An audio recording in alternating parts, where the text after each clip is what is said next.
Hi everyone and welcome back. So today I have a skincare haul from The Ordinary, and if you haven't heard about The Ordinary, they kind of fall under it's either DCM or DECIM, however you say that, skincare umbrella. They are basically a higher end skincare brand, but The Ordinary, the whole point of them is that they are kind of less than drugstore price skincare but without kind of compensating on quality. So everything kind of falls between £3 to £8. I think the most expensive thing is probably like £8 or £9. I don't know how they do it. There's no like filler ingredients or anything in them at all. I guess they must make them in such high amounts that it kind of cuts down the cost for manufacturing, and they've kind of blown up over the last year or so. I've only heard about them very recently, so this is my first haul from them, and I have been using these products for about a month now, purely because Wayne Goss, who I'm sure everyone knows, raved about their primers, and I decided to give them a go. And while I was there, I thought I'd pick up a few of their budget skincare items. As far as I'm aware, they are quite hard to get hold of. I got these online. I will link the store that I got them from down below. I think everything, because they are so cheap and so hyped, I think everything sells out pretty quickly, so I was quite lucky to get these. I know when I did actually initially go on the website, it took such a long time to load because so many people were on it, but overall all of the products I've used I am so impressed with. Another kind of thing about The Ordinary is their kind of marketing. They don't kind of make the products obvious what they're called. So for example, this is just called like Retinol 1%,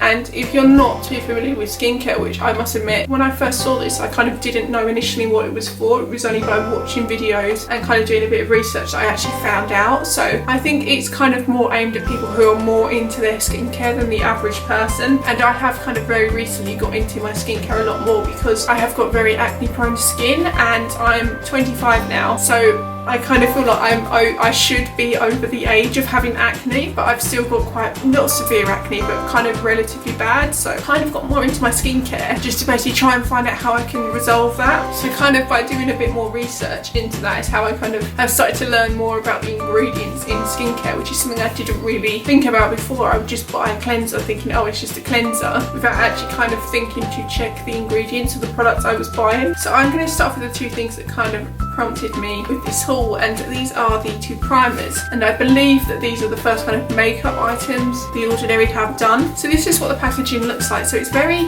kind of simple, but it does look quite high end. I do really like the packaging of these, so I've kept them all in the boxes for now. So this is the only one I haven't used, and this is the Silicone primer. The reason I haven't used this is because the one I have been using, which is this one, which is the High-Spreadability fluid primer, I've liked so much that I haven't found a need to try this one yet. So this is the only product I haven't tried yet. So this one is obviously much more of a silicone based primer, whereas this one kind of comes in a pipette and it's much more of a high spreadability fluid primer. As it says, it's much easier to kind of work into the skin. This one I believe was around £5. This one I believe was around £3. I will link the prices down below, so I can't remember off the top of my head. One thing that I really like about these as well is the packaging is really good of the actual product itself, not just the box. So it kind of comes in a glass bottle. It feels really expensive. Really nice product, and it has a really nice scent, but it's not so overpowering and it doesn't smell fake or synthetic. It's kind of almost a floral scent, but not quite. It's really hard to describe. This is easily the best primer I've ever used, and I think it's around £3 or £5. It's like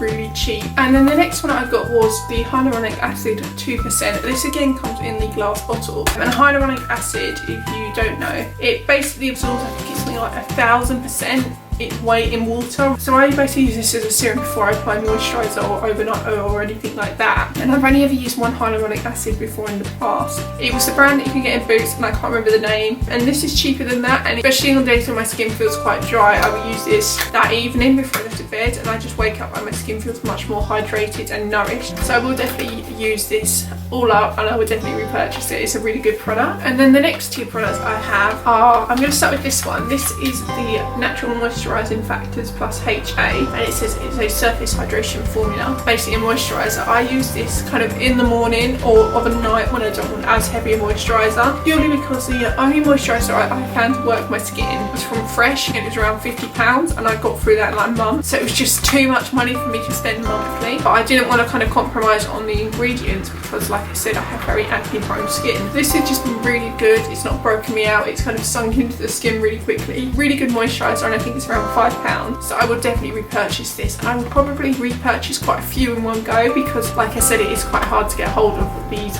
kind of products. It's a really good budget moisturiser, but it's not budget because it's not got like cheap ingredients, so I would really recommend this. They also have a lot of oils that I want to try, so I'll probably do another haul soon when I've kind of used up the most of these products and actually go to repurchase them. And then the last one I've got is a Retinol 1%, and my understanding of Retinol is it's meant to be kind of like the only scientifically proven anti-aging kind of skincare product. Now, as I said, I'm 25, so I'm not obviously looking for anti-aging products. However, that being said, my mum is, I don't want to say her age because she'll kill me, but she's in her mid-50s, let's say, and her skin looks like 30-year-old, and she's always said the reason for that is she started using anti-aging products early to kind of combat the signs of aging before they kind of happened. So I basically got this to kind of follow suit. I probably use this once a week, maybe twice a week, as a serum in place of the hyaluronic acid. Again, before I go to bed, because it is quite harsh, and I haven't obviously noticed any difference in my skin because, like I said, I'm 25. I think it's kind of the thing that I'm not going to see a difference, but I think unless my skin gets worse, I'll know it's working, if that makes sense. So I've kind of got this just to, like I said, delay the signs of aging when they come. To be fair, having said that, like I said, my mum's in her mid-50s, and whenever I've seen pictures of her as a child, we've looked more or less identical, so I'm not really worried about getting older if I know that I will look like my mum when I get old, because I'm probably biased, but I think she's stunning. So, and this is much more, it's kind of a similar texture to the Silicone primer. It's much more of a jelly texture. It's a lot heavier on the skin. It kind of has a scent,